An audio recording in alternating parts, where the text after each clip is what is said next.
but me, your man, Louie T. Welcome to the 2020 NFL Draft Wrap-Up Series where your man Louie T aims to break down all 32 teams in the National Football League's 2020 NFL Draft using our brand new grading scale. From 5 to 1, each pick will be assessed a score, 5 being the highest, 1 being the lowest. We will then tally up all of those scores, divide by the number of picks, which will yield us an overall grade for that team's draft. We'll then move on to the next team in the series picked by you. That's right, you, the viewer out there, are in total control. As this is the You Pick format, simply be the first to leave a comment in the comment section of this and future videos in this series stating 2 things: the phrase next and the team you'd like to see next. Some examples would be Eagles next, Philly next, Eagles next, fly, Eagles fly. You get where I'm going. As a matter of fact, the next team up in the series is none other than the Philadelphia Eagles. And I can tell you this much. This was probably the most scrutinized draft of any team this year. Some controversial moves made in the first 2 rounds of this draft by the Philadelphia Eagles. I can tell you one thing. They were definitely hell-bent on adding speed at the receiver position, if nothing else in this draft. They definitely did that, did the Philadelphia Eagles. Don't necessarily agree with all of the selections made. I personally will tell you this. I prefer my Howie Roseman draft as an in and out draft, a bread, egg, cheese, milk draft. And I term those the type of drafts where you trade away picks, to come up and get specific guys. It's only 5, 6, 7 draft picks. You're in, you're out, and you're done. Now, and that's what Howie's done over the last couple of years. The Eagles might have 4 or 5, maybe 6 draft picks, but they're in, they're out, they're maneuvering around the draft board, they're getting specific guys, and then they're getting out. Well, that's not sustainable over the life of a 5-year stretch. You've got to have some drafts where you've got 8 or 9 selections because you're looking to have an influx of young players on rookie contracts that can supplant some of the veterans that are making a little bit more money on your roster. And when you're only drafting 3 or 4 guys, which Eagles aren't doing that every single year, but, Howie was not opposed to trading away a first-round pick. Howie wasn't opposed to trading away a second-round pick in order to get a guy that he felt like he needed to get.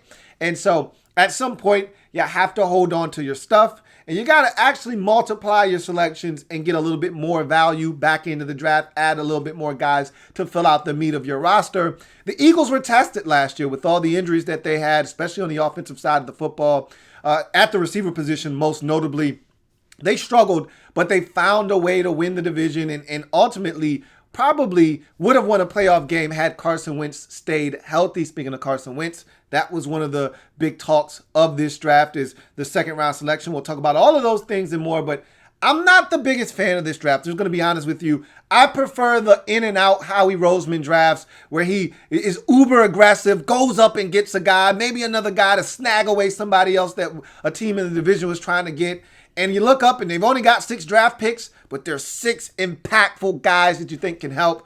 Felt like they just were adding a bunch of depth guys that I'm not really quite sure if they're as talented as some other guys they could have had they been a little bit more aggressive on the board. But that's nor here nor there. Let's talk about the 10 players the Eagles did select in the 2020 NFL Draft. Let's take a look at what Howie Roseman ultimately was able to do.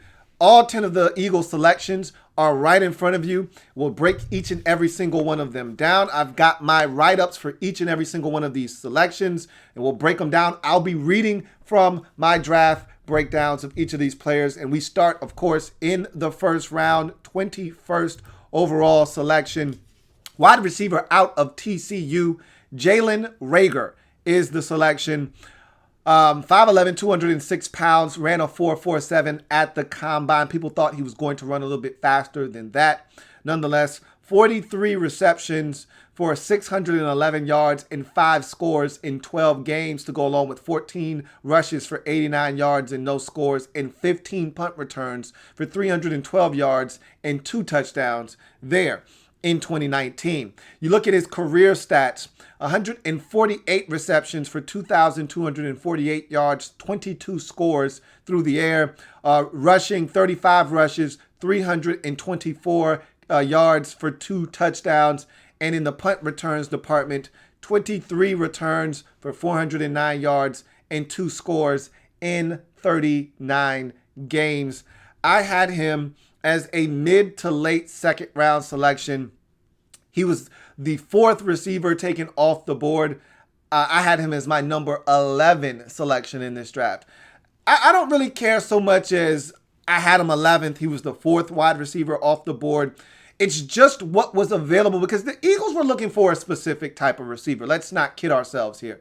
They were looking for a smallish speed type of receiver.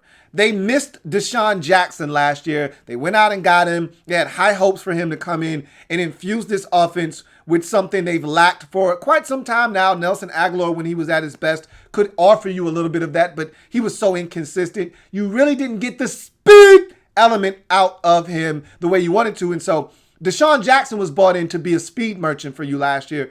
After the second week of the season, he essentially was non-existent due to injuries, and the offense suffered because of it, and you had other injuries at the receiver position, but that was the one that hurt you the most. So the Eagles were looking for a smallish type wide receiver that could offer them some speed right out of the gate. I think that's why they focused in on a guy like Jalen Reagor, but I'm thinking to myself, and I get it, Justin Jefferson, more of a slot guy. I don't care. He was a better wide receiver than Jalen Reagor. And I said, okay, you're looking for a guy that can give you all in one package, some punt return ability, toughness over the middle of the field, and still offer you some speed? Why not Brandon Ayuk? Better than Jalen Reagor. And so I just had an issue with Reagor coming off the board in front of those guys. Look, in front of T. Higgins, who I thought was a better receiver than Jalen Reagor. Okay, not the kind of receiver you're looking for. You drafted J.J. Arcega-Whiteside a couple of drafts ago. Maybe you're not looking for a big-bodied wide receiver. I get that, okay? But Jalen Reagor, to me, wasn't it at 21. That being said, quickness is the first strength. Very quick. That aids him in the punt return game. And you see it show up with the ball in his hands in terms of making defenders miss. Very quick. It also helps him in his route running ability. He does a really good job of separating and making himself available for the quarterback. His quickness is one of his best attributes. Athleticism.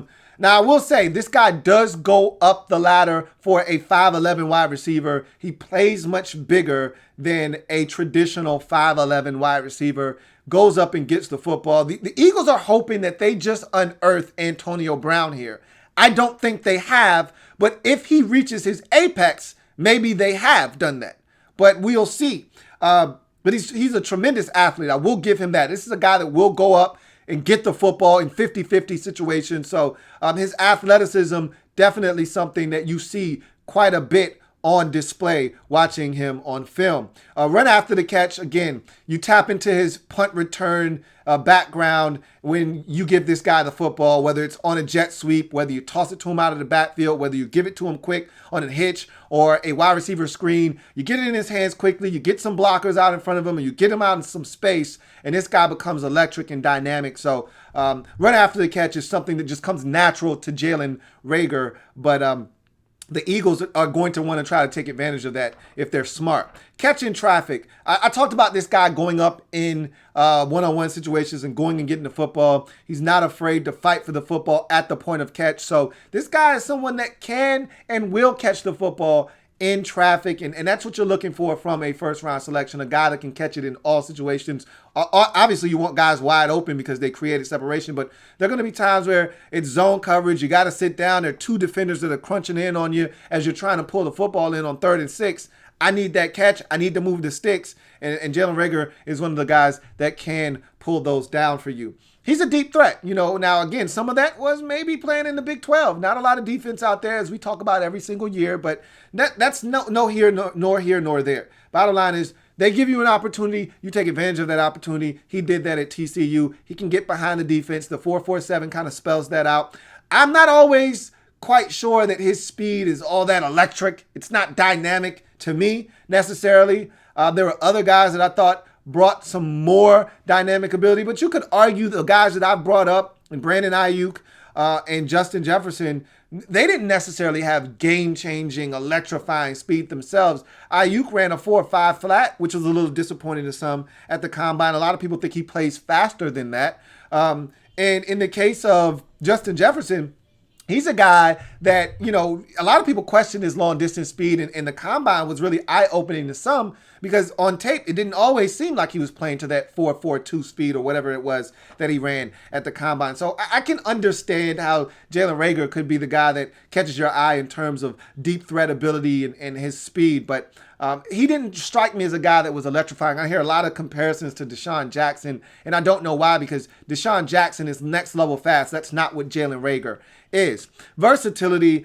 This is a guy, like I mentioned, you can get it to him in numerous ways, in a number of different facets, whether it's the return game, in the slot, sweeps, etc. You can even play him out wide. I think he's more suited for the slot, however, but if you wanted to try him out wide and have him go at it out there, I think he could more than hold his own and is fully capable of getting the job done out wide. But he's more of a slot guy, if you ask me. His father played in the league for a number of years, Monte Reagor. I remember him as an Indianapolis Colt, so he's got NFL bloodlines coursing through his veins, so there's also that. And then, he's got really solid hands. We'll talk about some drops in here in a second, but his hands are pretty good. And I talked about the spectacular catches that he makes down the sidelines in one-on-one coverage, and so he's got pretty quality hands when it's all said and done. You look at his weaknesses, and you start with his size. He's not the biggest guy in the world. Now, 5'11", 206 isn't anything to scoff at. I mean, it's not like he's 5'11", 183 or something. He's 206 pounds, so he's built very solidly and probably built well enough to take on the rigors of the NFL game, but he's not 6'2". Justin Jefferson would have been a nice, bigger target for Carson Wentz, but you decided to go with Jalen Reagor. Brandon Ayuk's a bigger guy, naturally bigger, but you didn't decide to go in that direction. You went with Jalen Reagor. We'll see if this works out for you. Can do less off the line of scrimmage. I feel like he does too much coming off the line of scrimmage. Instead of getting into his route, he's, giving him all these stutters and all of this extra hesitation. And I don't need all the hezzies.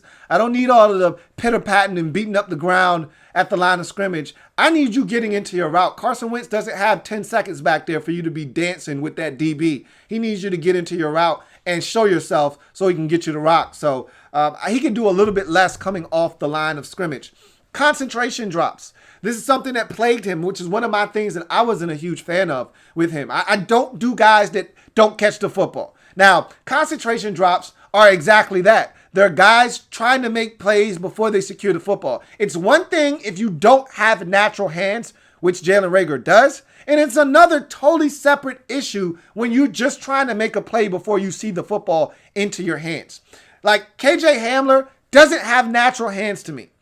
Jalen Reagor does. However, he's dropping the football just like KJ Hamler dropped the football. And that's a problem because I know you can catch the football. So what I'm telling you is you need to focus and see the ball into your hands. As I've always said, you can't ball without the ball. All right, you can't run and gun and have fun without the ball. So before you try to make a play, make sure you got the thing that matters most, and that's the football. If he does that, those concentration drops should go away. And then fumbles. This is a big, big problem. You talk about the concentration drops. Now I'm talking about fumbles. Too many instances where the ball isn't where it needs to be with Jalen Reagor. All right, 10 career fumbles. And again, this is not a running back we're talking about. And this is not acceptable for any position. Tight end, running back, quarterback. It doesn't matter. If you're fumbling the football, there's an issue. And the only guys that you give a little bit of a pass to are running backs. And even then you're thinking, hey, 3 fumbles is way too many for me. All right. But they touch it at least 250, sometimes 300 plus times a season. They're going to have the occasional boo-boo. But when you're a receiver, and let's just tally up his touches for 2019, for instance. You got 43 catches, 14 rushes, which puts you at 57 touches, and then 15 punt returns. So that puts you at 72 touches for the season. And you got 6 fumbles in 72 touches. That is an inordinate amount. Essentially what you're telling me is just about every 12 touches, you're putting the ball on the carpet. That's inexcusable. We can't have that. So 6 and 19, 3 and 18, And that's 9 in 2 seasons. Too many damn fumbles. Hold on to the football. So I had a problem with that. I had a problem with the concentration drops. And then I had a problem with the Eagles, what I interpreted to be a reach at a position that was so deep, there was no need for a reach at 21. There were so many really good receivers. I honestly believe this, and I could be wrong here. And this is where I like my Howie Roseman aggressive.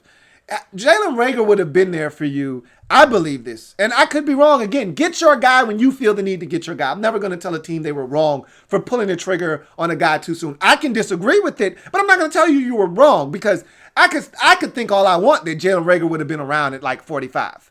And then you could have come back up, package up a couple picks, and come back up to get him if you wanted him bad enough. But at the end of the day, you pulled the trigger on a guy that I thought was a little bit too soon. I thought there were other guys. If you were looking for a guy in this mold, I thought there were other guys that were actually better. So I'm not thrilled with this pick. I don't hate it. He's a good football player. I just thought that there were other guys that could have given you more value at this pick in particular. And with the deepness of the receiver draft class in 2020, there was no need to reach. And I felt like this was a bit of a reach. We'll see. He may turn out to be a stud. And everyone that doubted the Eagles and Howie Roseman for this selection are going to have egg on their face. And I may be included in that discussion. Like I said, he's a good football player. I comp him to Stephon Diggs. If he turns out to be Stephon Diggs, who's complaining about that? Who's going to sit here and say Howie Roseman got it wrong if this guy turns out to be Stephon Diggs? You know, ultimately, you're hoping he's Stephon Diggs, Antonio Brown, something along those lines. I don't see that taking place, but we shall see. Anyway, first round, 21st pick overall, wide receiver out of TCU, Jalen Reagor for me is a 3. I just felt like it was a little too soon for him. And I felt like there were other guys. And more importantly, aside, put the him being a little bit too early for me, because I had him as the number 11 wide receiver. You took him as the 4th guy off the board. Let's put that aside for a second. I just thought there were 2 guys in particular that made more sense here that could have been taken than Jalen Reagor. All right. Put aside the fact that I didn't think he was a first round pick at all. There were 2 guys here that made more sense if you were looking for a smaller receiver. In particular, Brandon Ayuk, if you were looking for a smaller guy. But I thought Justin Jefferson was the pick here. I thought that all along. I think I even mocked him to you. And for you to go Jalen Reagor was a curveball and one that I wasn't expecting nor looking for. Nonetheless, he's going to help your receiver core. All right. Can't hurt it. All right. That's for damn sure. As we move on to the next pick in this draft for the Eagles, which was the most controversial pick maybe in the entire 2020 NFL draft. Second round, 53rd selection overall. Quarterback out of Oklahoma, Jalen Hurts is the selection. 6'2", 218 pounds. 5th quarterback taken in this draft. I had him as my 7th quarterback in this draft class. I had a late day 2 to early day 3 pick. So I thought he would go somewhere in the 3rd round. Early 3rd round, I thought is when he would come off the board. He ended up coming off mid-2nd. So I'm not surprised there. And when you look at how the quarterback position was played in this draft, they essentially told us that we're not really looking for pocket guys that are immobile. We're looking for the guys that can escape the pocket, can use their legs to make things happen when the play breaks down. And we also are looking for guys that can extend the play and be playmakers when things break down. The first 5 quarterbacks that we saw come off the board in the first 2 rounds were all guys that were playmakers off schedule that could run, protect themselves with their legs, escape the pocket, and make things happen with their legs when things broke down. And Hurts was the last of those 5 guys to go. We saw guys like Jacob Eason, who might have had the strongest arm in the draft, not going to the 4th round. I mean, he was the next quarterback off the board was Jacob Eason, I believe, all the way in the 4th round. So, I mean, teams were really critical of quarterbacks that couldn't move. The Eagles got themselves one that is a tremendous athlete. 340 attempts for 237 completions, which balances out to a 70% completion percentage, 3,851 yards, 32 touchdowns, over 8 INTs in 14 games in 2019. Also, to go with those numbers in 2019, 233 rushing attempts for 1,298 yards and 20 scores. So big time numbers for Jalen Hurts in 2019 for the Oklahoma Sooners. His strengths, athleticism. All right. Look, we know that this guy was one of the better athletes in this draft at the quarterback position. We saw it back in his days as an Alabama quarterback. We saw it at Oklahoma last year. I just told you the guy rushed for over 1,200 yards, damn near 1,300 yards and 20 rushing touchdowns last year for the Sooners. So we know the athleticism is off the charts and he can get it done at the NFL level just as he did in college with his athleticism. Mental and physical toughness. I think this is the thing that I love probably the most about Jalen Hurts. I'm not always wowed by all the things he does on the football field, even though he can do some spectacular things. At times, he can also do some boneheaded things as well, and we'll talk about all of those things. But the thing that I love about this guy the most is he just seems unflappable. Whatever it is, he has it.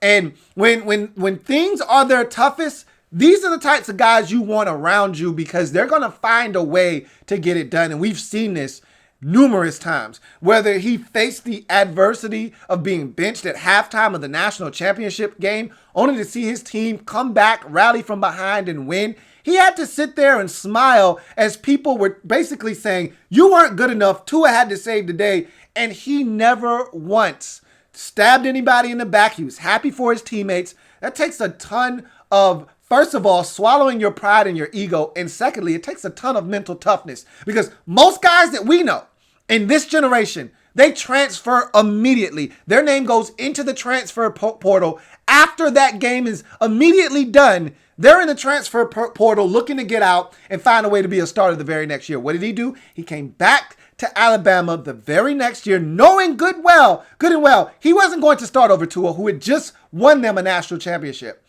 And he stayed there, and his time came the following season in the SEC championship versus Georgia. They were on the ropes, similar to the year before where Tua had to bail him out. He bailed Tua out, who wasn't playing his best brand of football. The Georgia Bulldogs were seemingly on their way to the playoffs, and somehow, some way, Jalen Hurts miraculously pulls a rabbit out of his hat with two amazing drives down the stretch when Alabama absolutely had to have it.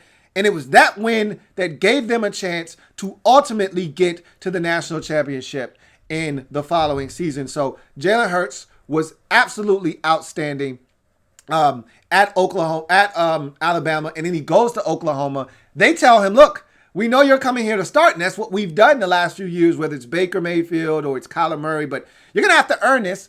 And so he had to compete for the starting job at Oklahoma. And he said, look, I knew I was going to win that thing. But he was still mentally tough enough to go in and compete and win that job. I just love this guy's mental makeup. And there's a game that kind of illustrates that versus Baylor this year. No, CeeDee Lamb, his very best wide receiver, out of the lineup. They're getting drubbed on the road against a Baylor team that is playing outstanding football. They're undefeated under Matt Rule, and they got everything going, and they're up big. And Jalen Hurts systematically puts this team on his back and chops that lead down drive after drive after drive until finally completing a drive late in that ball game to give them the lead once and for all. And so this guy's got physical and mental toughness. Arm strength. He can throw it anywhere on the football field. He's definitely got the arm strength to get the football to all three levels. I don't think there's a question about that. Playmaker and ability to extend the play. I talked about that at the top of his breakdown, how the 5 quarterbacks that went in the first 2 rounds were all extend the play playmakers, guys that can make things happen off schedule when the play breaks down. You drew it up this way. The defense had a great call. Sometimes the defense wins. I need you to extend the play and find a way to make something happen. He's one of those guys that can do exactly that. Sometimes he doesn't know when to say when, but he knows how to extend plays. He's a fierce competitor. I talked about the Baylor game. I've talked about this guy and what he did against Georgia in the SEC championship game a couple of years ago. This guy's a fierce competitor, had to come in, win the job at Oklahoma love what this guy brings to the table from that perspective. Even times he looks stoic and you really don't know what he's thinking. This guy wants it. Athletic arrogance. There are many times on the field where he just seems like he is just too damn cool for his own good. You know, one time he's playing against Texas, he puts the ball behind his back. Guys trying to strip him, and he just casually puts the ball behind his back and switches hands mid a sack attempt. And I'm like, really, dude? That easily could have been a fumble that gets scooped and scored and ran back the other way. But he's arrogant with his athleticism, and you want that in your players. You want a guy that's athletically arrogant, and that's definitely Jalen Hurts. And he's a winner. Anywhere he's been, he's won. He came into Alabama and essentially as a freshman and won games for the Crimson Tide. And that's all he did at Alabama until he was benched. And then even when he got called upon, he helped them win again. He goes to Oklahoma. They make it to the playoffs. They weren't successful, but all he did was win there as well. This guy is a winner above all else. Weaknesses. Bails on plays too quickly. I think right now where he is in his development is he's a guy that trusts his legs more than his arms right now. And I think as he sees the field more, sees more opportunities, and learns more, I think he'll become more comfortable sticking in the pocket and allowing things to develop. But if his first and second reads aren't there, a lot of times he's tucking and bailing and getting the hell out of Dodge. And that's okay at the collegiate level, but at the NFL level, going to need you to figure out how to get through the rest of your progressions and not bail on plays too quickly. And I just talked about him trusting his legs more than his arm. I believe that to be the case right now.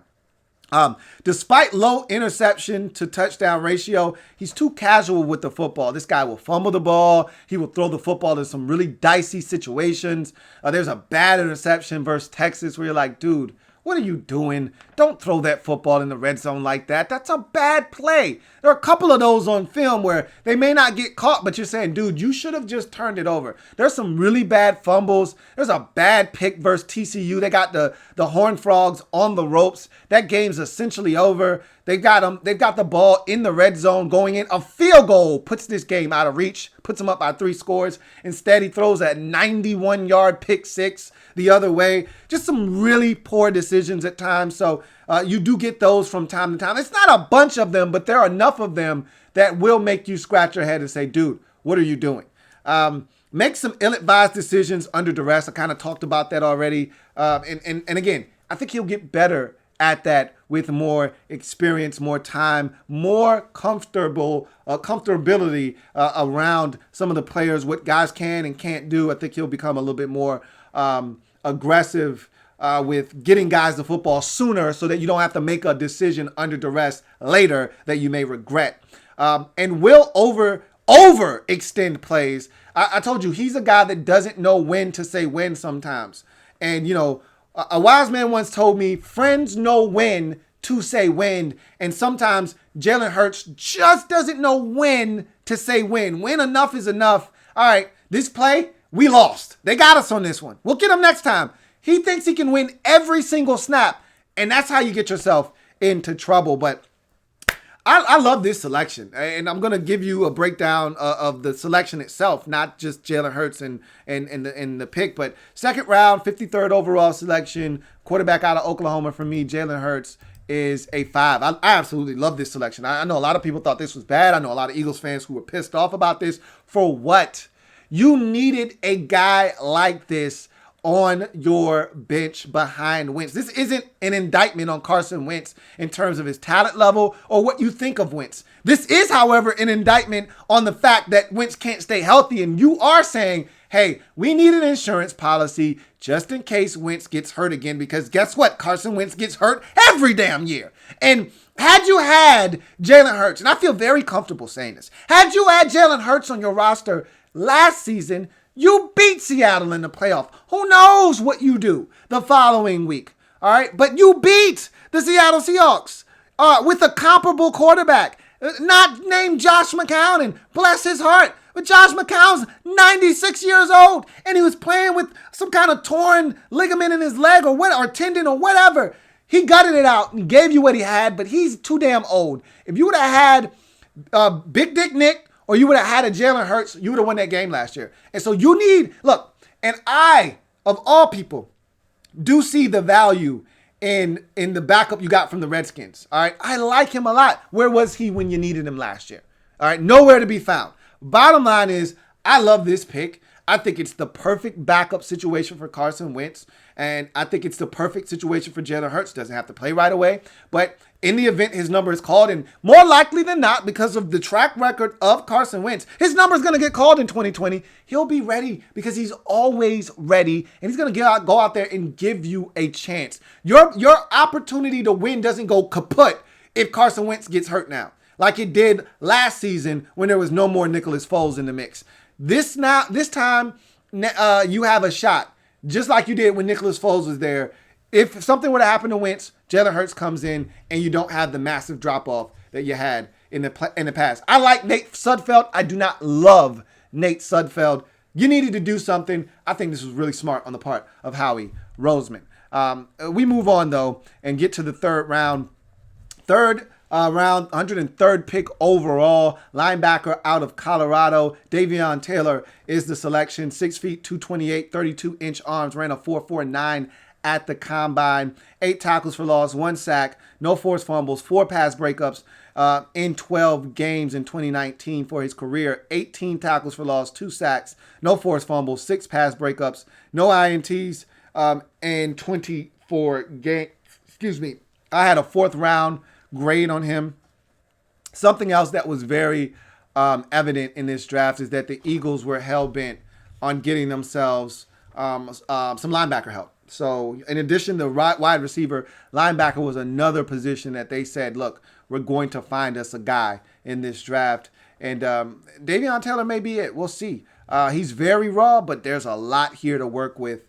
He was my number 11th linebacker in this draft. He was the 11th linebacker taken, so I'm pretty close there. And I'll give you my player comp for him a little bit later on. My comp for Jalen Hurts, by the way, is Joshua Dobbs, the ex-Tennessee product that's been in the league, hasn't seen the field too often, traded to Jacksonville. We'll see if he finds his way onto the field eventually, but that's the kind of guy I see in Jalen Hurts. We'll see if he's able. And a lot of people liken him to Dak Prescott, and that might end up being the apples-to-apples comparison when it's all said and done. I thought Dak Prescott was a much more polished product coming out of Mississippi State when he entered the league than Jalen Hurts is right now. But again, the Cowboys dumbed things down for him, simplified the offense. He lit it up in his rookie season. We'll see if Jalen Hurts gets an opportunity and what the offense will look like for him. But back to Davion Taylor. Strengths, blazing track speed. This is a guy, 4.49. I don't have to explain to you that is ridiculously fast for a linebacker. And this is what he was. He was a track athlete in high school, ran track for the Buffaloes at Colorado. And so this is a guy that has that track speed, and it does reveal itself on the gridiron. Lightning quick closing speed. Some guys can be fast, but they're not quick. And sometimes that doesn't make any sense to me, but it's the reality of the situation. He's one of those guys, you actually see the 4.49 when he has a chance to open up and run. Man, is it fun to watch. He gets to a ball carrier in a heartbeat. And so he's got lightning quick closing speed. And if you are able to get him uncovered and keep him uncovered, he's a guy that's going to get to a lot of ball carriers before they're able to get to the line of scrimmage. Tremendous pursuit speed. You watch him versus Oregon in trail techniques behind guys. Their running back had the football. Varnell, I think his name is. And he's out in the open. He shouldn't get caught here. Davion Taylor hawks him down like 50-some-odd, 60-some-odd yard run, and he gets about a good 15-yard head start on Davion Taylor, and you just see the track speed. He goes into full track mode, hawks him down, catches him, and Oregon had to settle for a field goal. I mean, those are big-time plays you're talking about there. So, and he did it again on another play with another, this time a receiver, breaking out into the open, making a couple of guys miss. Here comes Davion Taylor out of nowhere, hawks him down, gets him out of bounds. So this guy has tremendous pursuit speed. Physical as a tackler, man, and taking on blocks. He's not afraid to take on a pulling guard. He's not afraid to take on that guard that's climbing up to the second level. And he's also physical. He's looking to bang guys. He's coming downhill as a striker. He's not looking to, all right, let's try to get you down on the ground. All right, I got a pillow here. Let's lay you down nice and easy. No, he's looking to bang you down. And so he's physical as a tackler. He's physical taking on blocks. And I like that. I like that because with some of these linebackers, that's just not in them. And that's okay. But I prefer my linebackers to be physical, and he is. Plays with a ridiculous motor and energy.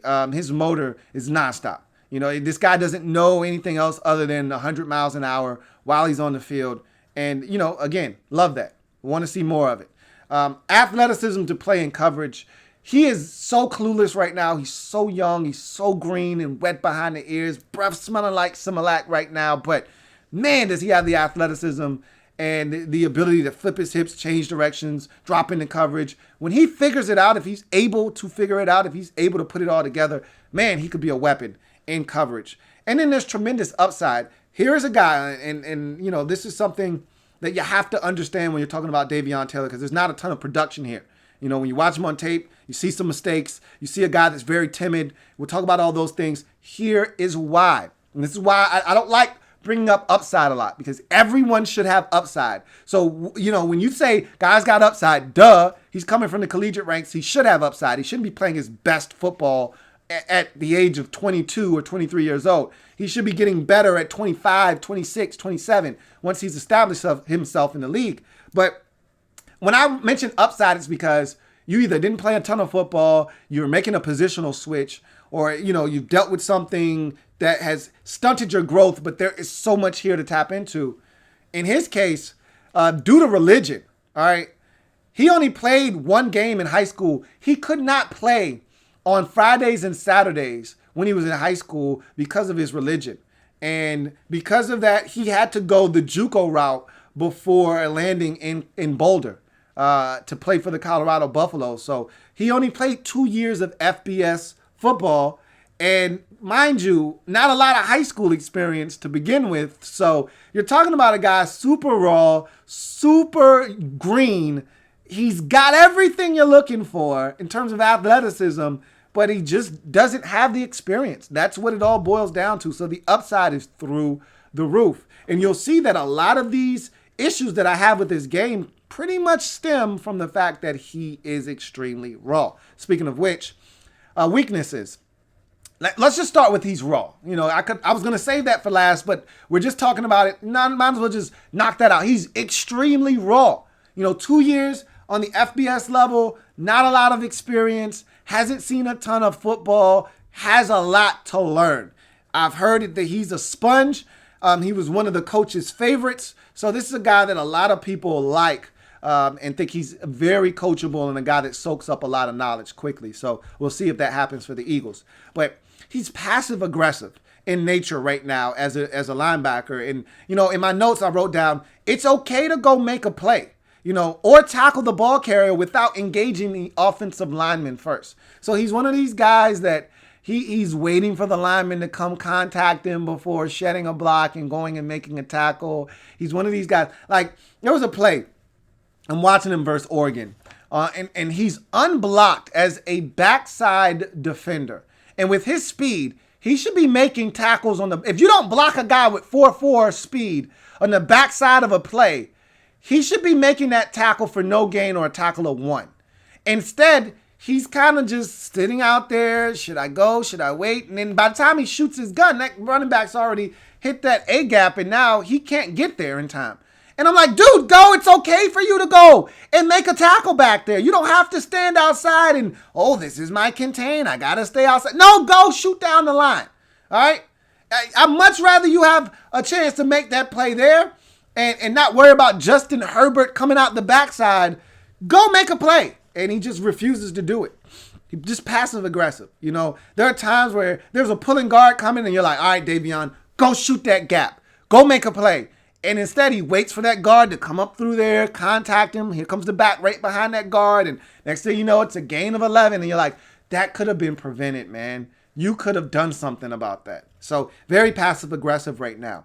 Slow to process what's going on. I kind of spoke to that already, but he doesn't trust his eyes right now. Everything is like he wants to double and triple check everything before he actually goes and tries to make a play, before he reacts. And at some point, you got to say, all right, I see what's going on here. I'm going to go and make a play. And he refuses to do that at this point right now. His eye discipline is lacking right now. And again, a lot of that comes with experience. He is reacting to everything that he sees when he's dropping into coverage. It's 3rd and 6. And, they want you to react to this guy coming, out of the backfield so that they can run a slant right by you and you're in zone coverage. Don't bite the bait on the guy in the flat, because if they throw him the football, which is what you want them to do, you can rally up, make the tackle, and they've got a punt. But if you vacate your zone because you see this guy going out into the flats, and now that zone that you were supposed to be occupying is open for the quarterback to throw the slant, now it's a first down. And that's the kind of thing where right now he's just not disciplined enough. He bites every bit of eye candy that comes his way, and so he's just got a long way to go. So there's a lot here with this guy. The athleticism off the charts, long arms. There's a lot to like here. He's fluid in space. He needs to be coached up very, very badly. But, solid prospect. I comp him to Jalen Reagor, the ex-Tennessee Volunteers product that was drafted by the Detroit Lions a couple of years ago. Similar body type, similar athleticism, not quite as fast, but a guy that you can move around, put him in space, very comfortable. I see him having an impact on this Eagles roster sooner rather than later.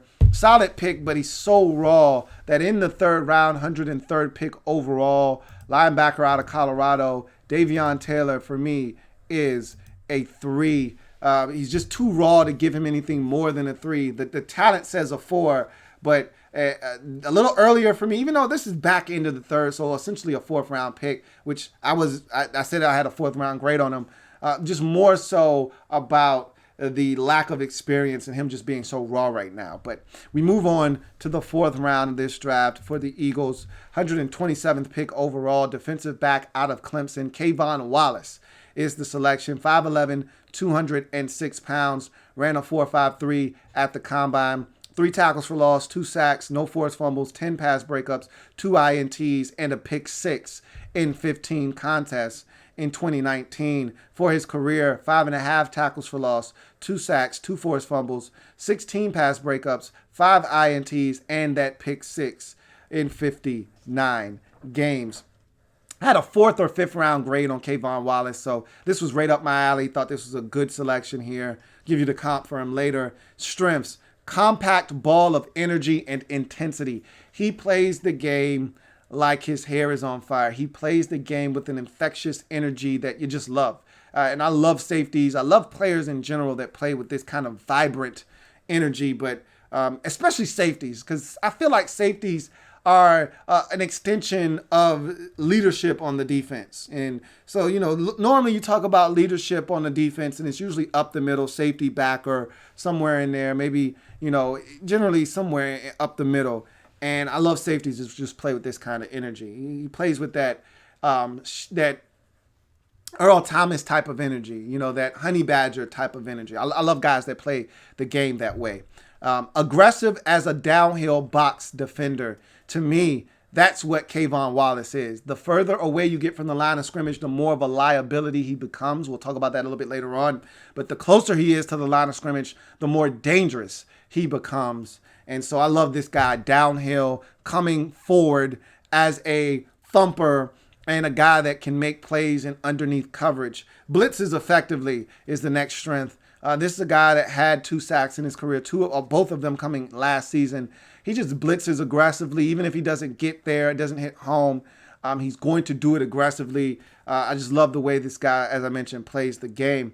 Another strength, solid as a short to intermediate pass defender, man or zone. I think he's comfortable in both. Again, in short to intermediate situations, I'm comfortable with Kayvon Wallace as a man defender, more so a zone defender, but I don't mind him in man as much either. But again, as you get further away from the line of scrimmage, I become less and less comfortable with him in either one of those situations, man or zone. Has some ball skills. Has some ball skills. They're not elite, okay? I can give you at least one or two other instances where I thought you could have had a pick six from Kayvon Wallace and he just couldn't catch the damn football. But there are some ball skills. There are some catches on tape, and there are some plays that he does make. So there are some ball skills here, but I think there could have been more plays made. And I thought he left a lot of meat on the proverbial turnover bone, if you will, in 2019. You go to his weaknesses. I don't love his open field tackling. I think he's more of a hitter than a tackler. Not a lot of wrapping up necessarily. A guy that wants to bounce you down. Guy that wants to hit you hard as he can. But at 5'11", I'm not that scared, as a wise man once said.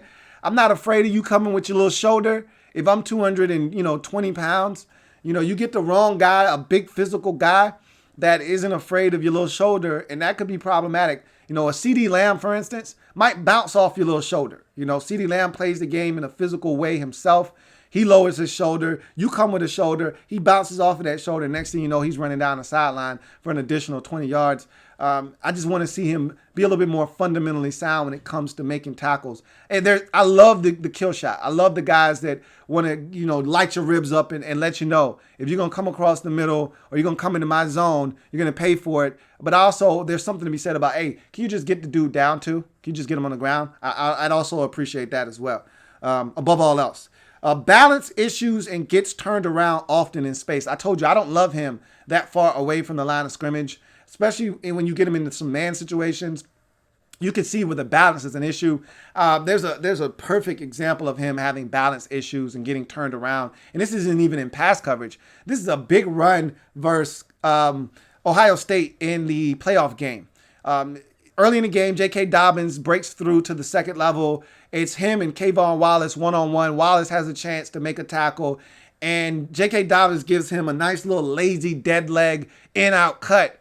And Kayvon Wallace acts like this man just broke him off with the sickest Sierra 1-2 step you've ever seen in your life.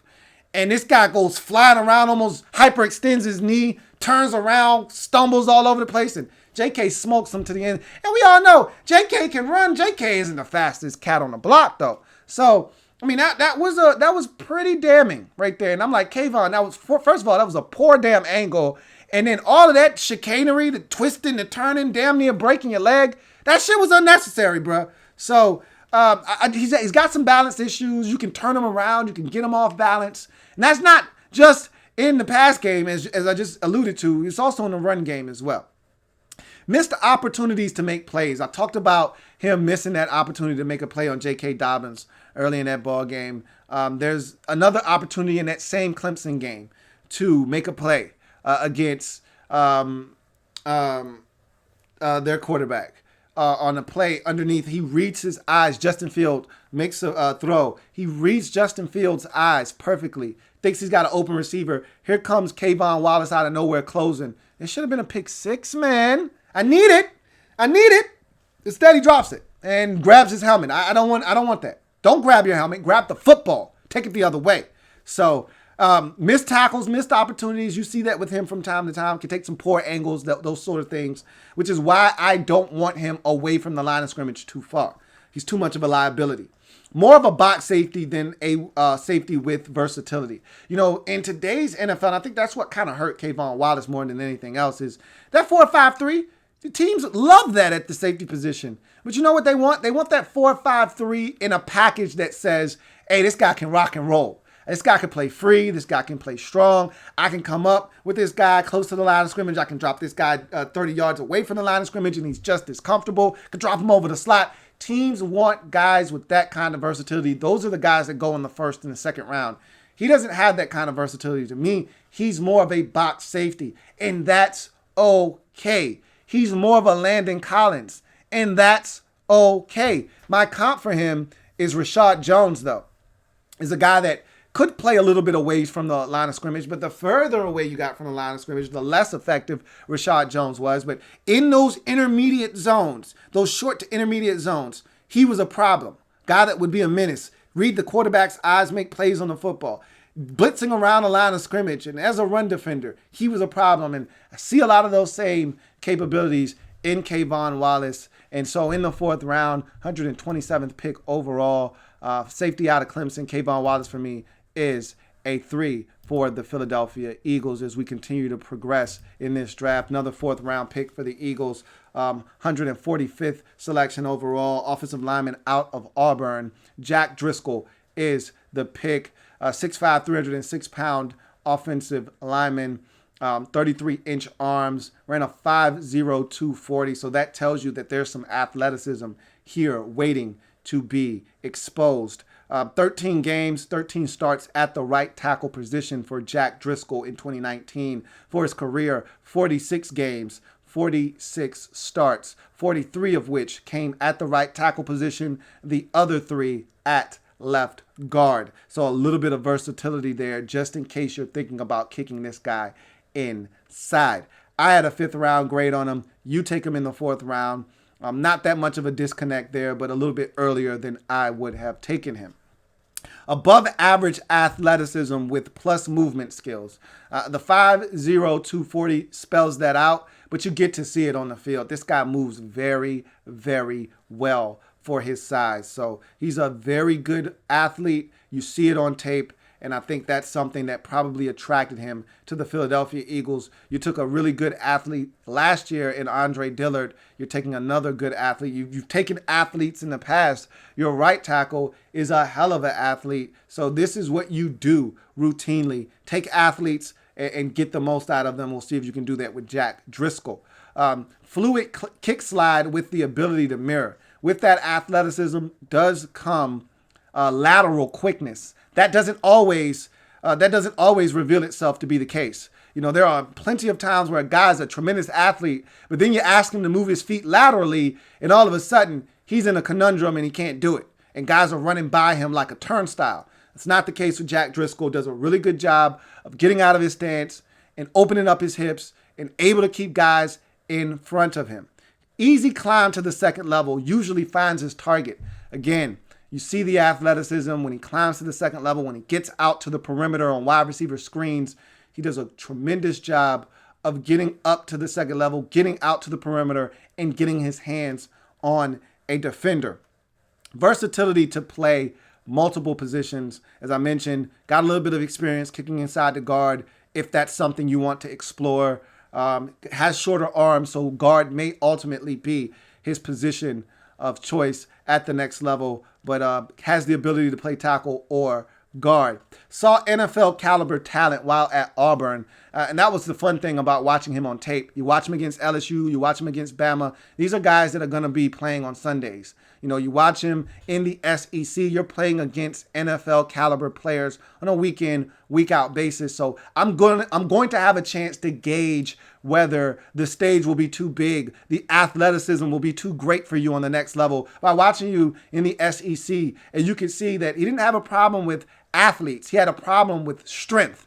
Okay, that's going to be his downfall if he doesn't get any stronger at the next level. But he doesn't have a problem staying in front of guys. And so that was something you got to see.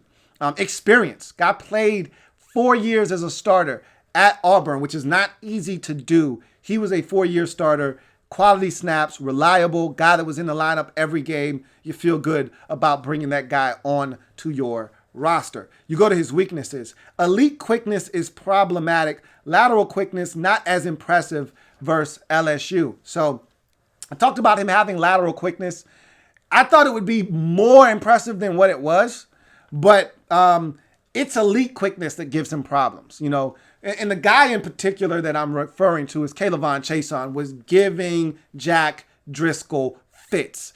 K'Lavon Chaisson is going to give a lot of people fits because he is an elite athlete and he has the ability to bend and dip and rip and shorten the edge. Jack Driscoll just didn't have any answers. And then to make things worse, Jack Driscoll then started to overcompensate for the amount of speed that K'Lavon Chaisson was feeding him. So he would open up his hips too soon. Then K'Lavon Chaisson was like, hey, don't mind if I give you this little crossover or this spin move back to the inside. And Jack Driscoll had no answer for him. Couldn't get back to the inside to recover. So elite quickness is his kryptonite right now. And that leads me right into my next weakness.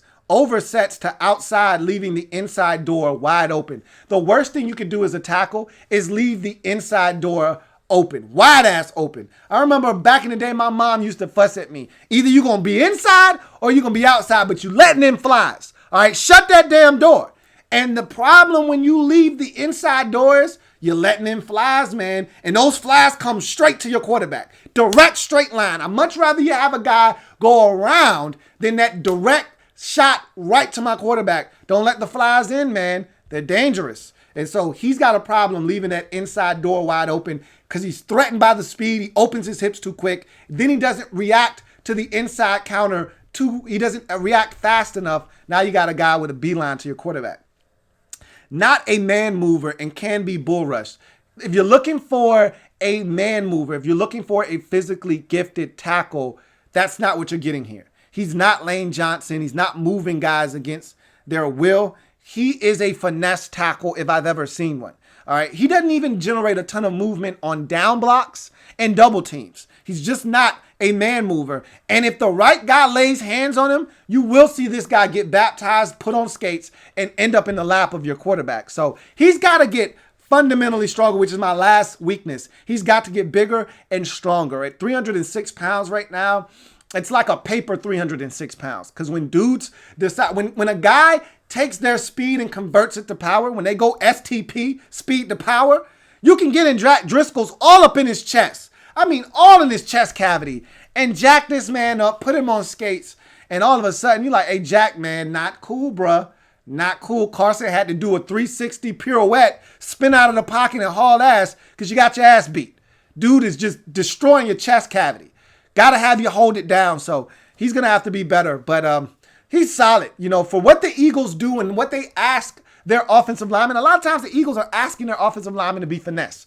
Be faster than the guy in front of you. Be able to get to that cutoff block, that backside block. Be able to get out in front of this play and seal that defender. I'm not asking you to move him. Just be a barrier. Jack Driscoll can do that.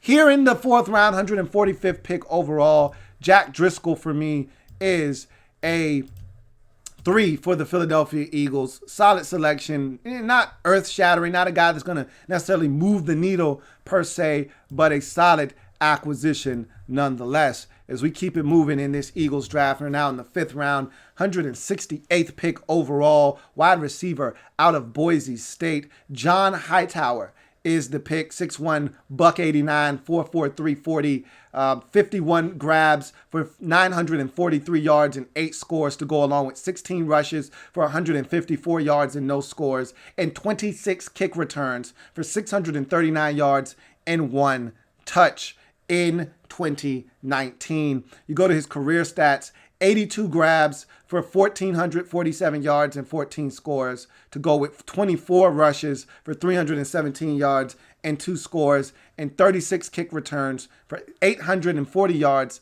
and that lone score. So this is a guy that offers you a little bit of versatility, can do multiple things. I had a 5th round grade on him, so this is right around where I thought he'd come off the board. First strength is speed and acceleration. This is a guy that his calling card, the thing that he does the best, the one attribute that stands out above the rest is his speed. You see it. It's apparent. He's a guy that can pick him up and go much faster than slow. Yeah, all right. And this is the kind of speed that threatens DBs, that makes you a little nervous. If you don't have the kind of speed, it makes you think twice about coming up into somebody's face and deleting the airspace because he can run by you. And that's what he did routinely at Boise State. That was the thing he did the most. Make you miss. Does have a little juice to him with the ball in his hands. Can string together a couple of moves to make a guy miss or two and get some yards after the catch. So there is a little bit of that there. And that kind of speaks to the kick return value. Guys that have that return ability usually have a little bit of make you miss sometimes in them. And that's the case with John Hightower. Solid release off the line of scrimmage and tempo as a route runner. He doesn't have the quicks, necessarily. He's got some tight hips. And so he's not the break you off dude at the stem of a route, and lose a guy. But what he can do is he can tempo his routes so that, you know that the guy's fast. So if he comes off the line of scrimmage like he's going on a 9 route, you're turning around and you're bailing, you're hauling ass. And then he's stopping, he's putting on the brakes coming back to the football. Now he's got 6 yards of separation, and that's the next strength, is that he can create separation. So many times on tape, I'm watching this guy and he's wide ass open and I'm rewinding it like, where the hell is the defender at? And then I'm watching him and that defender is pissing his pants because he's thinking John Hightower is about to unload the 4-4 on him, the 4-4. You know what I mean? That 4-4 speed talking sound, oh so sweet talking. And, sometimes that 4-4 speed talking leave DBs street talking, all right? Look like they walking sometimes. So guys get a little nervous, and that's when they open up their hips and they take off. And then he sticks his foot in the ground, comes back, and now he's coming back and he's wide ass open. So then there's times where he comes off the line and he's kind of slow playing it, lulls you to sleep, and now he's past you, and now you can't catch up. So he has a ability to tempo his routes, switch it up, keep you guessing, and that's something that he does really well, and that helps him create separation. Catch radius. He's a guy that can go up and climb the ladder. He's got longer arms. He's a 6'1 receiver as is. You add the arm length into the mix, and he's a guy with a little bit of a catch radius. So there is that. And then, as I mentioned, there's special teams value. Guy that can offer you some kick return ability. They jet sweep this guy to death at Boise State, so that was a part of their package. Let's get John the football on jet sweeps twice a game or so. So that's also something that he can give you, but special teams value is also something he brings to the table. Weaknesses, he's got a very slender frame. If I'm a DB and I trust my speed and my abilities, I'm just going to come up at the line of scrimmage and I'm going to make this guy prove to me he can beat press coverage, because when I look at his frame, I'm not afraid. I look at him and I think, oh, you a frail body boy. I'm about to touch you up and see what you about. I'm about to molest you and assault you at the line of scrimmage. And if you cry for help to the officials, you're going to get more of that, where that came from. So he's a smaller guy, and it also affects him at the point of catch, which is my next weakness. Really doesn't win 50-50 situations, isn't strong and tough at the point of catch. He's a frail body boy. He's small. And at the point of catch, it takes a level of toughness to keep that 205-pound corner from really molesting you at the point of a catch. Because a lot of times these corners, half the time, don't even know where the damn ball is. So they see you reacting to the ball, and all they know is, I'm about to beat your arms up. I'm about to pity pat you to death. Pow, pow, pow, pow.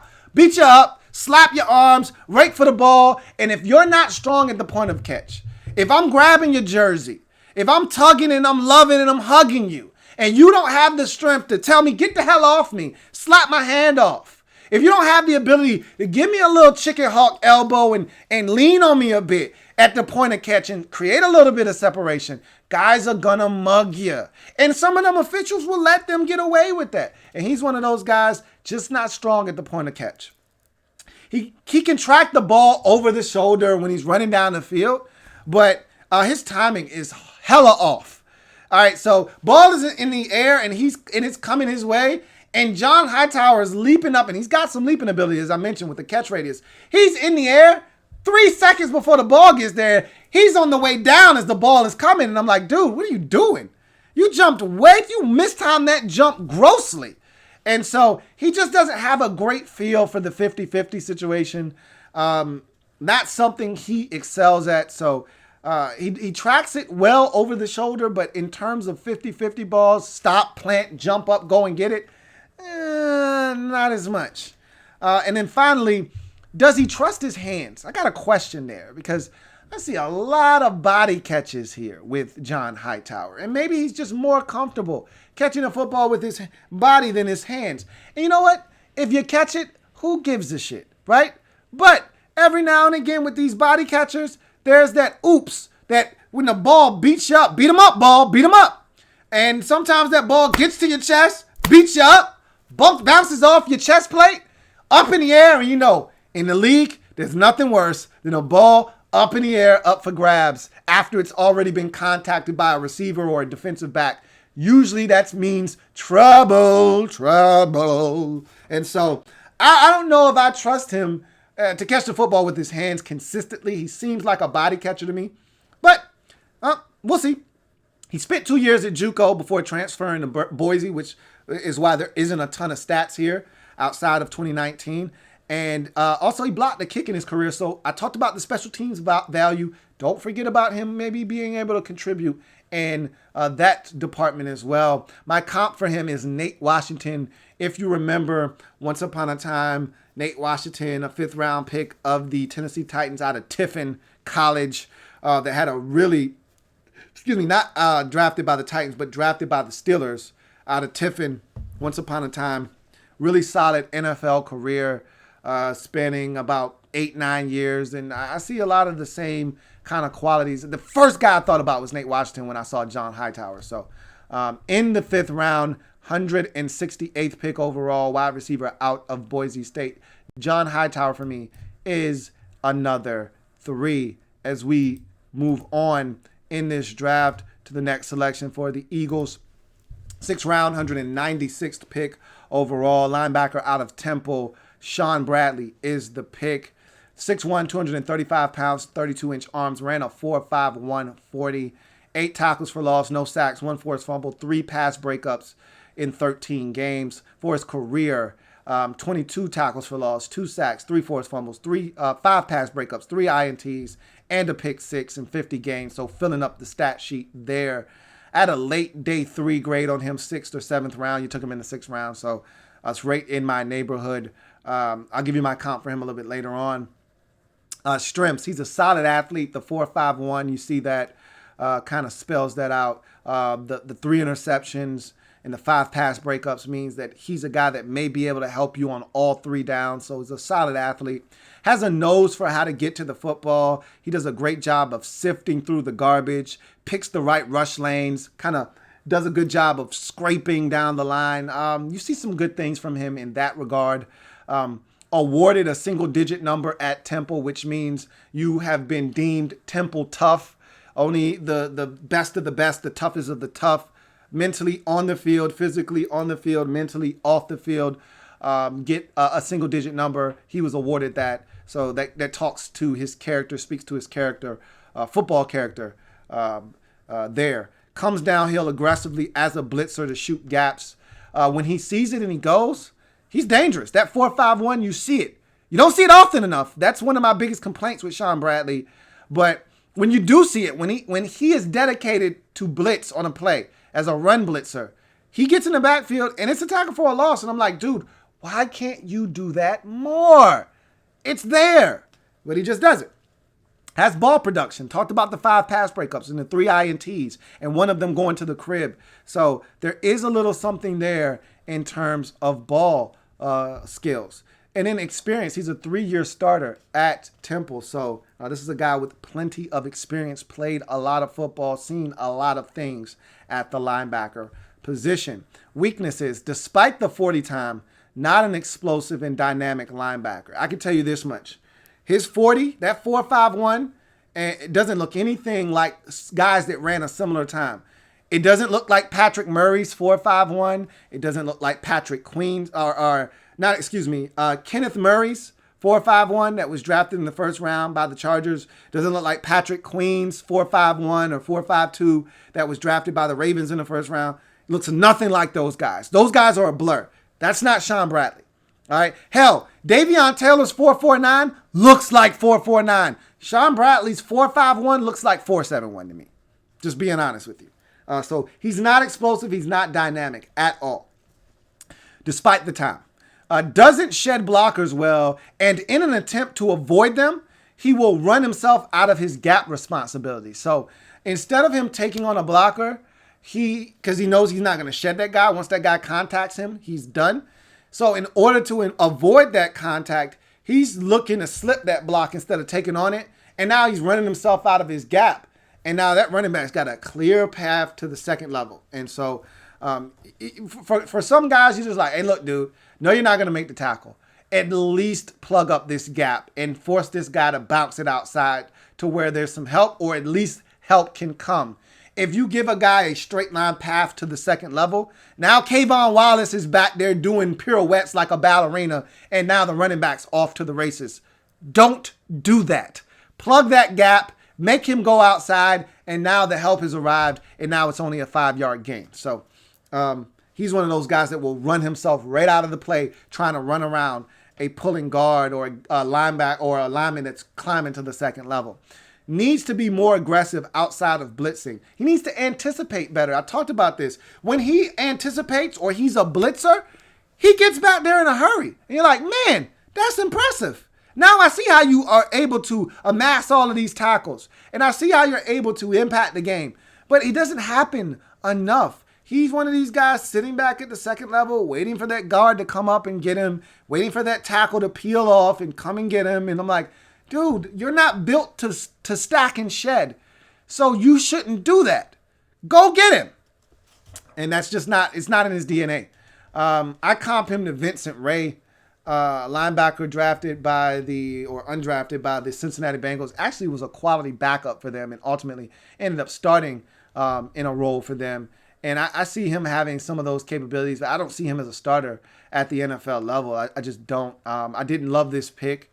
As a matter of fact, I thought there were several other directions you could have gone in at the time of this pick that would have given you better options. And so in the 6th round, 196th pick overall, linebacker out of Temple, Shaun Bradley for me is a 2. Not really feeling this pick. And as I mentioned, you were hell-bent on getting you a linebacker. You drafted 2 of them in this draft. I could have done without the second of the 2. As we move on to the next selection in this Eagles draft, 200th pick in the 6th round. 200th pick in the 7th round. Wide receiver out of Southern Miss, Quez Watkins is the pick. 6 feet, buck 85, 33-inch arms, 4.3, 540. So another guy. I told you, the biggest thing was the Eagles were looking to add speed. It's something they lacked for the last couple of years offensively, especially last year. And so they said, look, if somebody gets hurt this year, we won't be deficient in the speed department. The Gibson kid, Shelton Gibson, never really panned out for you in the speed department. Deshaun Jackson got hurt. And so you just said, look, we're not going to be speed deficient ever again at receiver. And so you overdid it to me. And honestly, I really wanted to beat you up here for this selection. But I actually think that he might be a better receiver than the one you took earlier in John Hightower. But honestly, I would have taken either James Prochet or Isaiah Hodgins over both of these guys. And I get it. You already got a big, physically imposing receiver in J.J. Arcega-Whiteside, but Isaiah Hodgins is better than him too. And so I would have taken Isaiah Hodgins, one of my favorite receivers in this draft. He was available right around this pick. If you would have taken him before Bradley, you could have gotten either one of these guys. And I think both of those guys were on the board at the time of this Quez Watkins selection. So, and I think if you would have went after receiver when you took Bradley, you might have been able to. I think the Minnesota wide receiver was still on the board or right around that area. I just felt like you mismanaged a couple of opportunities to get better receivers in this draft overall. But again, you wanted speed, you got it. 63 grabs, 1,145 yards, 6 touchdowns, 4 kick returns for 86 yards and no scores, and 3 punt returns for 22 yards and no scores in 2019 for Quez Watkins. For his career, 157 receptions for 2,371 yards, 17 scores in the kick return department, 18 kick returns for 365 yards and no scores. And in the punt return department, 19 returns for 178 yards and 1 score in his career. I got a 6th round grade on him. You take him in the 6th round. No harm, no foul. Strengths, speed, and length. He's a big length guy. 33-inch arms is massive at the receiver position. He's got one of those long, scraggly, lanky frames, so he gives you a little bit of a catch radius there along with his speed at 4.35. A long strider that eats up grass and can get vertical in a hurry. So another one of these guys that can stretch the football field vertically, take the top off the defense. Back defense is up, something that you weren't able to do last year. This is another guy that can help you do that. Solid in the jump ball 50-50 arena. Much better than John Hightower. Again, if you're asking me, he's a better receiver, and I would have been a lot more impressed had you taken it. It's honestly impressive that you got him where you got him, but I would have been more impressed had you taken him earlier and then had this have been Prochet or Hodgins or the Minnesota wide receiver. I would have been even more impressed with that combination than what you ultimately got. But he can go up and get the football in 50-50 situations. Acceleration, he's one of those guys, as I mentioned, he's a long strider, but he can go much faster than slow, and it doesn't take much for him to rev up that engine and get to top speed. Versatility, I talked about the kick return and the punt return ability, so there's versatility here for him to give you some special teams value. Run after the catch is something else that he does exceptionally well. Usually not on his own, though. He's not a make-you-miss guy per se. He's more of a, hey, you give me a block, and I can handle the rest. I can outrun some angles, things of that nature. So he can give you some run after the catch. Weaknesses, long, gangly frame. You know, another one of these guys, if I'm a DB and I trust my abilities and I'm not afraid to run, open up and run, I'm going to have a field day with Quez Watkins and John Hightower. I'm coming up all in their face. And if they can't beat press, oh, man, I'm taking them on the sideline. I'm taking them out back in the woodshed. I'm just going to have a field day with these dudes, man. They are so thin and rail-like that I'm just going to body them up at the line of scrimmage. They're going to have to prove to me that they can beat press coverage. If they can't, if they're not savvy at the line of scrimmage and they don't know how to beat press, these guys are going to struggle. His hands need refining. He seems like he's a body catcher, similar to John Hightower. Again, there are certain things that I didn't feel like the Eagles valued in their receivers, and one of them was, they took speed over hands. Not necessarily. I thought we already went through this exercise with Nelson Aguilar before. Like, do you really want a guy that can run really fast, but not necessarily the best set of mitts? Like, haven't we been down this road before? Did you not learn from this before? I don't understand why we're repeating mistakes. Don't be a mistake repeater. Don't do that. And I felt like you doubled up on two dudes that are duplicates of another. Like, I don't need two of the same things that do the exact same thing, that look the exact same way and catch the football the exact same way, which is why I would have went with a James Prochet or Isaiah Hodgins. Gives me some legit hands and a guy that can win in any situation for me. That's not what these guys that you just drafted are doing for you. More fast than quick. He's got tight hips, so he doesn't get in and out of breaks, and he doesn't separate. John Hightower at least tempos his routes, so he creates separation. Not necessarily the case for Quez Watkins. And he's not built for the traffic life. Not one of these guys you want to zing it to on 3rd and 6, having him run a 7-yard comeback. He's not catching that football if that guy's draped all over him. I'm just telling you right now, that's not what he does. It's not what he specializes in. He's a deep threat. He is not an underneath threat. And so I hope you know what you're getting yourself into.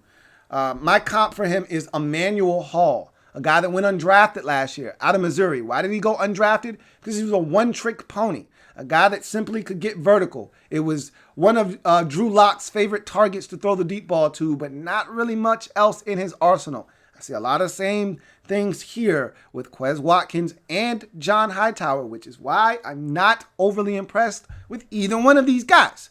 That being said, he does have some things he brings to the table. He can create a niche for himself in this league. And because of that, in the 6th round, 200th overall selection, wide receiver out of Southern Miss, Quez Watkins for me is a 3 as we progress in this draft to the 6th round. Once again, 210th pick overall. Offensive tackle out of Auburn, Prince Tega Wanogho is the pick. This is a guy that I thought would have gone a lot sooner in this draft, to be honest with you.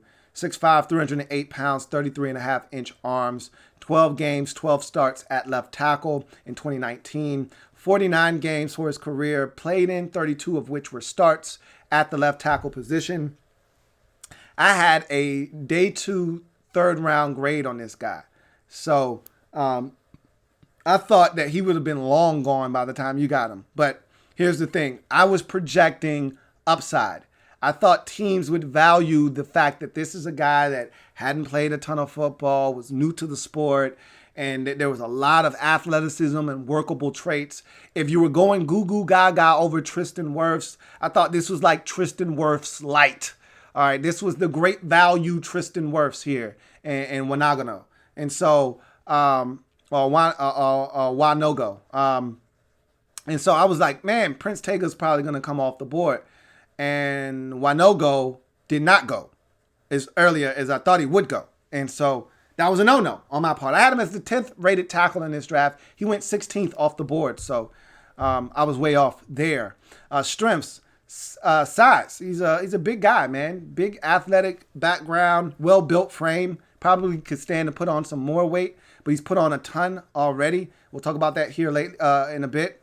But you can tell he's an athlete. This was an ex-basketball player. So let me give you the background laid out of Prince Tega Wanogho. Grew up in Nigeria playing soccer and basketball and swimming, and initially took up football to stay in shape for basketball. He had no football experience growing up, and he literally grew at his time in Auburn, grew 50 pounds to beef up and give himself a shot to be able to be a real offensive lineman at the collegiate level. So this is a guy that had 1 year of experience in high school playing football. He redshirted initially at Auburn to allow himself to put on the weight. He gains 50 pounds. And so he's extremely raw. All right. So that gets us back to his strengths. Good recovery to both the inside and around the pocket. Why does he have that great recovery? Because he's an athlete. So even if he gets beat, which he does get beat quite often, he can recover and save the rep. Mirrors well enough to keep pocket integrity. He's a guy that got beat quite a bit on tape. So I can understand why some teams would have reservations. But again, if you take into consideration the full spectrum of everything, him not having a ton of experience, him still learning this new body of his, and all of these athletic traits that he comes equipped with, you'd think that this was a guy teams would have been excited to want to work with, but obviously and evidently not. Enough core strength to negate bull rushes. That was something he did well watching him on tape. And tremendous upside. I just mentioned, look, he did get beat a ton. You know, I said this on tape. I'd much rather have a guy getting beat like Prince Tega Wanogho than Austin Jackson, who went in the first round, who was getting his ass whooped at USC. Because that guy isn't supposed to be getting beat. He's a tackle through and through. That's what he's done his entire life. This is a guy that hasn't. So I'm expecting him to get schooled a bit and some guys to take him and show him a couple things and him to learn from that. And as he gets more technically sound and he gets better, the athleticism isn't going away. You'd like to think that you'll have something here, but we'll see. Weaknesses. Lacks the snap that is preferred out of his stance. So he's a little slow off the ball, you know, and for a guy that has the athleticism to recover, that's cool. But, you know, at the next level where the athleticism is going to be ratcheted up a bit and heightened even more so than in the SEC, you're going to have to get out of your stance a little bit faster or else it's going to cause some problems. I question his balance at times. He's not a guy that fundamentally has a great base. And again, these are all things that I think he can learn to be better at. It's all technical issues. It's not something that inherently he has wrong that he can't fix. You know, he can get better at balance by having a better base. And that's just not where he's at right now.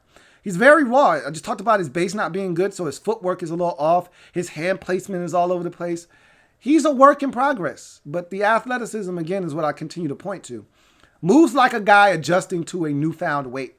You know, he moves like a guy that's still figuring out how to maneuver these additional 50 pounds that haven't been here for most of his life. So he's still learning. And just as an aside, he's actually a prince. His grandfather is a king or was a king of a village. So there is that. And he received a medical red flag at the Senior Bowl due to a previously undetected knee injury. I'm thinking more so than anything else, that's why he was here in the 6th round.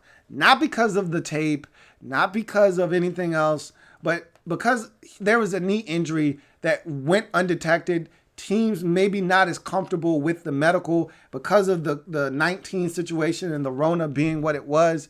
It hurt some people, and I think it might have hurt Prince Tega Wanogho in this process. In any event, 6th round, 210th pick overall, offensive lineman out of Auburn, Prince Tega Wanogho, for me, is a 3. As we wrap up this Eagles draft in the 7th round, 233rd pick overall, edge rusher out of Stanford, Casey Toohill is the pick. 6'4", 250, 33.5-inch arms, ran a 4.6, 240.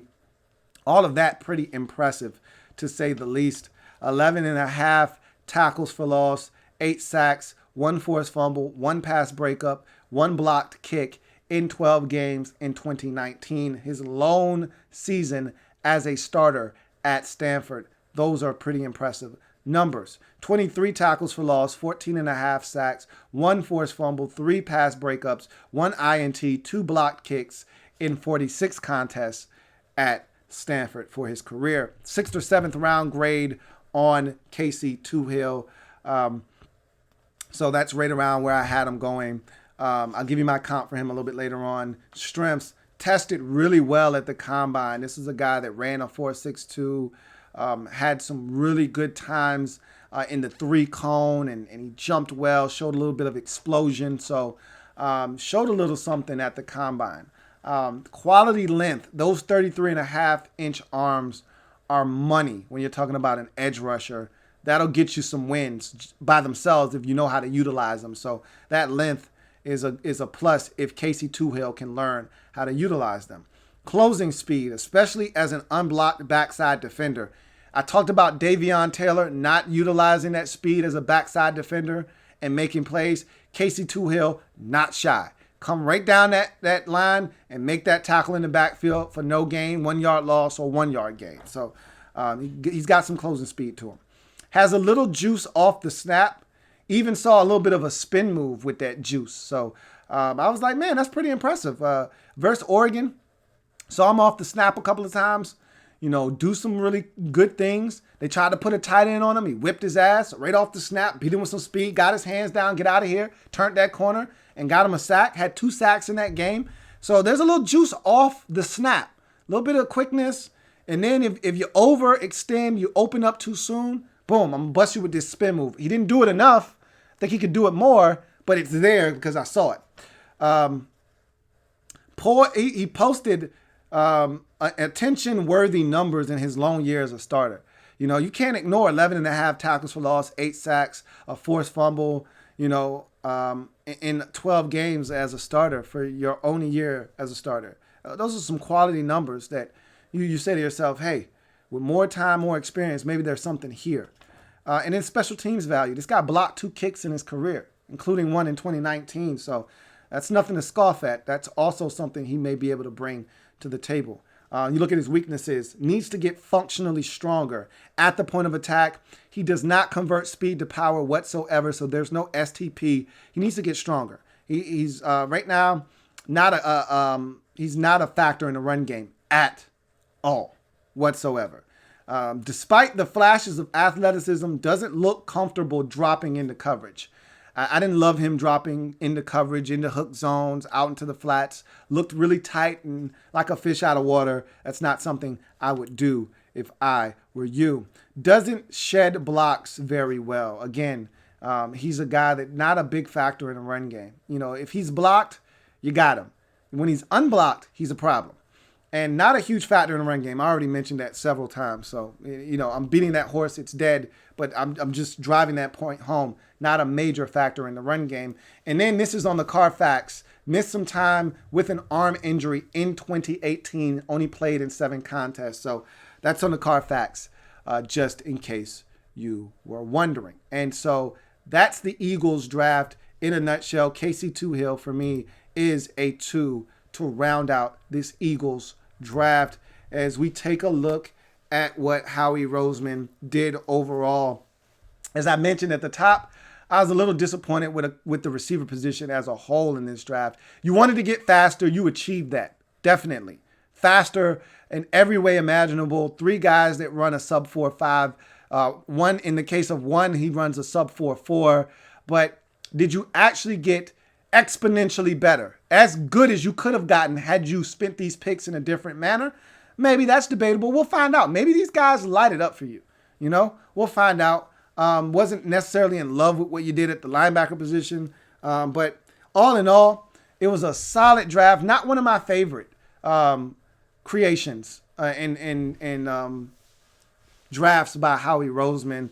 As I told you before, I'm much more of the Howie in and out draft, where Howie gets aggressive, trades up, grabs a dude or two. Next thing you know, you look up, Eagles only had 6 selections, but they're all guys we think can be really impactful. You can't do that every year. I get it. And so this is a 3 for me. It's a solid 3. Right on the cusp of a C, but he ekes out a B-. Does Howie Roseman and the Philadelphia Eagles in the 2020 NFL Draft wrap up. If you're looking for the grading rubric, down in the description, you'll find the breakdown of how these grades are achieved and how the Eagles ended up with a 3 in this draft in 2020. And if you haven't already done so, what are you waiting on? Subscribe to this video. Turn on that notification bell. Make sure you like this video, all right? And make sure you stay abreast of what's going on here on the Louie T Network. Best way to do that is to turn on that notification bell and sub up. And also, you can find me on the socials. They will help you stay abreast of what's going on here as well. On Twitter, at Louie T Network on Twitter. And on IG, Louie T Network _ is where you can find me. And also, don't forget the Louie T Network podcast as well. That's also brand new, so check that out as well. But until next time, I'm your man Louie T signing off. Remember, if it's not your man T, it's not, I repeat, not the best NFL coverage it could be. Until next time, you guys stay safe, take care of yourselves, and we'll reconvene at a later date. Have a good one. Louie T Network.